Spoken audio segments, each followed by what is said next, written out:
Bueno, les doy la bienvenida a este nuevo episodio de hoy, donde les voy a hablar un poco de los procesos de reproducción de especies nativas.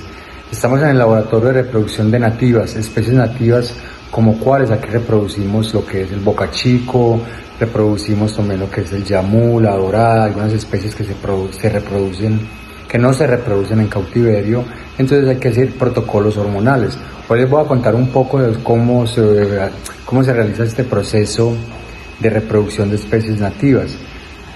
Básicamente vamos a aprender un poco de qué necesitamos, cuándo identificar un animal cuando está preparado, listo para entrar al protocolo de inducción, qué tipo de hormonas se pueden utilizar, cómo se consiguen, el cálculo de la cantidad de la hormona, cómo se maneja la Levin, principalmente en estas primeras etapas de alimentación, y todo relacionado a la reproducción de estas especies nativas, que muchas veces son unos animales de excelente calidad, pero son muy poco trabajados en Colombia.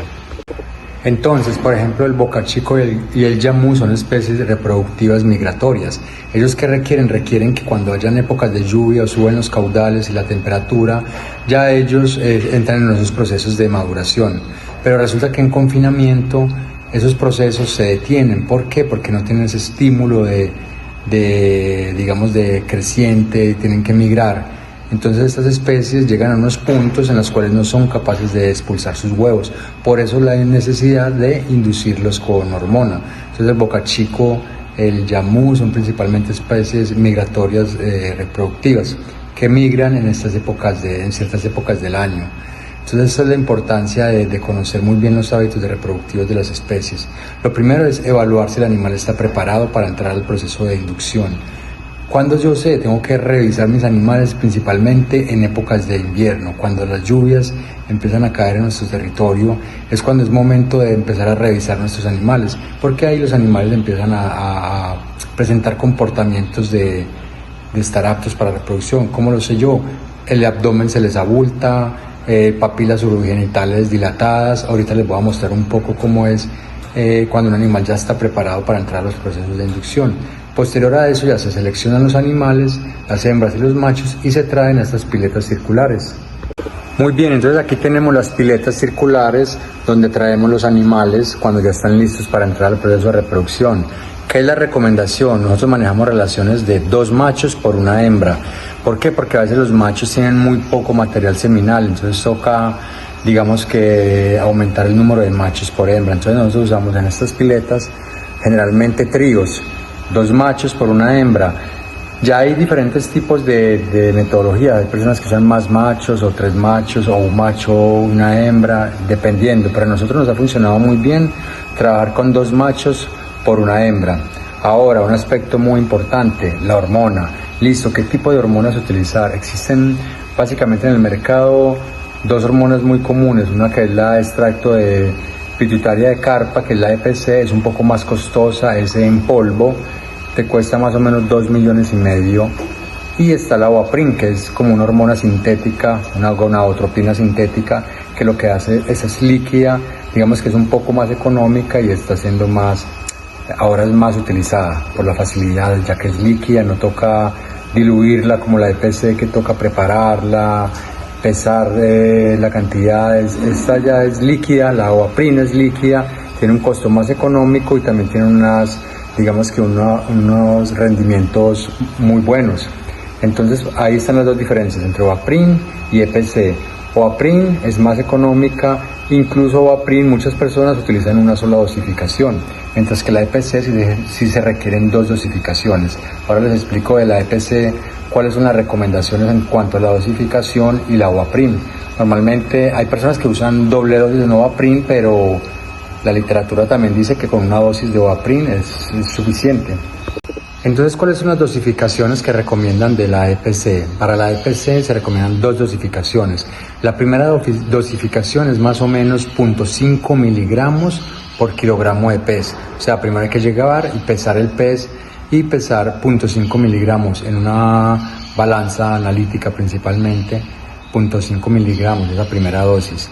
Después, pasadas 12 horas, ya se le aplica una segunda dosis que son 5 miligramos por kilogramo de pez. Esto va a depender entonces del tamaño del animal. Al macho solo se le aplica una sola única dosis en la segunda dosis de la hembra y generalmente se aplica entre 2.5 a 3 miligramos por kilogramo de peso. Porque esta primera dosis en las hembras, para empezar como a estimular la cascada hormonal, entonces aplicamos una primera dosis más pequeña y posteriormente ponemos una dosis más grande, que es la dosis final. Entonces en total serían más o menos 5.5 miligramos por kilogramo de hormona con la EPC, extracto pituitaria de carpa. Cuando hablo de la Ovaprim, que se utiliza inclusive una sola dosis, se está utilizando 0.5 mililitros por kilogramos. Recuerden que la Ovaprim es líquida, entonces se aplica directamente ya en mls, mientras que la EPC es un polvo y toca diluirla y posteriormente aplicarla. Entonces tiene más, digamos que tiene más trabajo la EPC y es más costosa. Más o menos 2,5 millones vale la EPC y más o menos 250 o 300 mil pesos colombianos, o $60 está el costo de 10 ml de Ovaprim.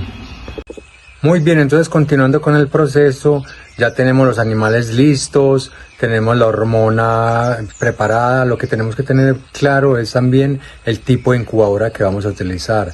Normalmente utilizamos incubadoras de flujo ascendente, o sea que el agua viene de abajo hacia arriba para que los huevos constantemente se estén moviendo y evitar la mortalidad de estos huevos. Entonces, tipo de incubadoras McDonald's o algún tipo de incubadoras que sea de flujo ascendente para evitar, digamos, que haya mortalidad en ese sentido. Les voy a mostrar un tipo de incubadora, los tipos de incubadora que nosotros utilizamos, que son básicamente estas, que son las incubadoras tipo McDonald's, que tienen un flujo, básicamente ellas tienen un flujo de abajo y por acá van subiendo, va saliendo el agua. Entonces este es el tipo de incubadora que les estaba hablando, de flujo ascendente, donde el agua entra por debajo, por aquí sale, básicamente aquí están nuestros huevos. Entonces son incubadoras de flujo ascendente. Muy importante tener estas incubadoras antes de iniciar cualquier proceso de cultivo. En este momento, como no estamos en épocas de reproducción, pues no estamos utilizándolas, pero normalmente estas son las incubadoras que nosotros utilizamos para hacer este tipo de reproducción. Entonces son incubadoras de tipo ascendente. Entonces después de 6 a 10 horas, dependiendo de la temperatura, un factor muy importante a la hora de digamos que las hembras desovar, hay que tener todo preparado para recoger estos huevos y sembrarlos en las incubadoras. Entonces, ¿cuánto se demora después de la segunda dosis de inducción la expulsión de estos huevos? Va a depender mucho de la temperatura, pero normalmente entre 6 y 10 horas se espera para que las hembras y los machos depositen sus materiales, ya sean sus óvulos y su esperma.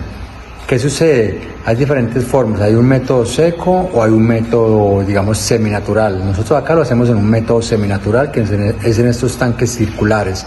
Hay un método seco, que es cuando ya se está viendo, digamos que ya han pasado estas horas, se cogen los animales y se les hace una obstrucción, o sea, se les estripa como el abdomen y se les extraen los huevos manualmente. No recomiendo mucho esta técnica porque a veces los animales sufren, depende de la especie.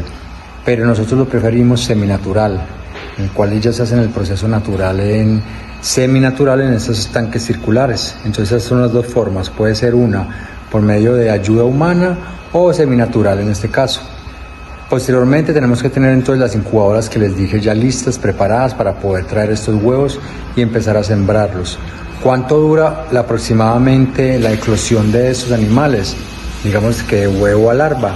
Va a depender mucho también de la temperatura. En estos aspectos la temperatura es muy importante, tanto en la eclosión como en la expulsión de estos huevos. Entonces, dura más o menos la eclosión, puede durar entre 6, 10 horas, de 12 horas, depende mucho de la temperatura. Entonces, aproximadamente entre 12 y 18 horas hay una eclosión ya de estas larvas. Posteriormente eclosionan estas larvas y hay que tener un alimento vivo para estos animales. Ellos tienen un saco vitelino, el cual les da una alimentación más o menos de 1 o 2, máximo depende de la especie, 3 días de alimentación por su saco vitelino. Pero hay que tener un alimento para estos animales. ¿Qué alimento nosotros recomendamos? Existen diferentes tipos de alimento, pero nosotros ofrecemos alimento vivo, como lo es la artemia, que es un microcrustáceo que se prepara para dar este alimento a estos primeros alevines o estas primeras larvas ya que reabsorbieron sacovitelino. Entonces, ¿qué se les empieza a dar más o menos después de reabsorber sacovitelino? Que como les digo, va a depender de la temperatura, puede ser entre los 2-3 días de poseclosión, se les empieza a dar artemia. La artemia es básicamente un microcrustáceo, es un animal muy pequeño que la larvita es capaz de alimentarse de él, es un alimento vivo. También podemos ofrecer copépodos o otro tipo de alimento vivo. Es muy importante la alimentación en estas etapas, ya que es donde los animales más sufren, en esta etapa de larva. Entonces hay que tener también estas indicaciones claves para poder, digamos, aumentar la sobrevivencia de mis larvas. Utilizar alimento vivo es vital para la sobrevivencia de mis animales. Hay animales que requieren más cuidado en estas etapas, lo que es el bagre. El bagre es un animal muy carnívoro, entonces si yo no tengo suficiente alimento vivo para estos animales, ellos se van a comer entre ellos. En el bagre, ¿qué tipo de alimento también usamos? Utilizamos larva de tilapia roja para alimentar estas, digamos que, estas larvas de bagres. El bagre es un animal muy agresivo. Uno reproduce el bagre, pero realmente la sobrevivencia del bagre es muy complicada debido a su agresividad. Entonces es muy importante tener también todas estas cosas claras, la parte de la alimentación de estas larvas, la parte de la preparación de todo esto, digamos que todas estas diferentes áreas que hacen parte de una reproducción. Entonces básicamente, a grosso modo, un resumen. Lo primero que tenemos que hacer es los reproductores estén listos para entrar a los procesos de reproducción en épocas de lluvia, ya que son especies que principalmente se reproducen en épocas de lluvia, encontrar animales en estados óptimos, elegir la hormona ideal, en este caso ya les hablé de 2, o Ovaprino o EPC. Ovaprino es más fácil de manejar, es más económica. Posteriormente tenemos que tener también lo que es las incubadoras preparadas y listas para poder, cuando estos animales eclosionen, digamos, tener donde sembrarlos. También muy importante el alimento vivo para nuestros animales en esos primeros estadios, después de que reabsorben sacovitelino. Son las condiciones básicas importantes a la hora de yo hacer una reproducción de especies nativas. Otros consejos que yo le doy, muy importante, calidad del agua, estar monitoreando la calidad del agua, pH, temperatura, amonio, nitritos, todas estas variables que son muy importantes en cuanto a, digamos que, la sobrevivencia de mis animales. Básicamente de eso se trata una reproducción de especies nativas, seleccionar unos buenos reproductores. Un reproductor bueno más o menos tarda de estas especies entre 2-3 años para llegar a su madurez. Entonces es importante que sepan también que el animal a veces es muy joven para iniciar procesos reproductivos. Lo importante es que el animal tenga más o menos 2-3 años, depende de la especie, y un peso promedio ideal.